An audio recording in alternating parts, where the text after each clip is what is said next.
Guys, amin na huli guys yung bata guys, nagagamba guys. Ayun no, nasa kamay niya. Ayan, pinaikot niya. Ang sipag niya manghuli guys, nagagamba guys.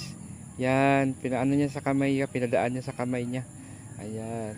Kasi yun guys, yung gagamba guys, nilalaro nila yan guys. Tapos pinalaban-laban din sa kapwa niya gagamba kung sino nasaputan. At yun na gayang talo. Ayan guys ay nangagat ba yan be? Hindi po. Ay hindi raw siya nangangagat pero mag-ingat din makagat kasi meron siyang venom.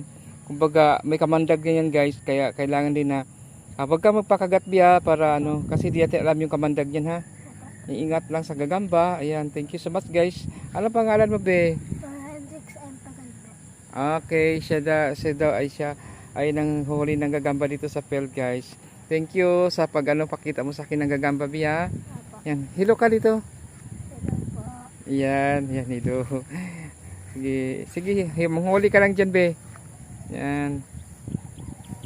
Yan guys, may nahuli pala sa gagamba dito guys. Yung bata. Diyan lang pala sila dumidikit. Yan. Kasi bahayan pala ng gagamba yan. Yan, ang huling bata ng gagamba. Nakahuli na siya guys ng isa para paglalaruan niya guys yung gagamba. Kasi ito sa field guys, marami dito magagamba. Masipag ka lang maghanap, makakahanap pa rin talaga ng gagamba. Kasi gagamba guys, tumatago lang yan sa ilalim ng dahon. Yan. Kasi yan talaga ang nila, taguan. Tapos meron talaga silang paboritong gagamba na diyan sila nakatira. Yan. Naghahanap siya guys ng gagamba guys, yung bata guys. Yan, nag-i-enjoy siya guys sa paghahanap ng gagamba para paglalaruan nila. Yan. Isa niya guys yung mga dahon na sa ilalim kasi nandyan guys nakatira yung gagamba.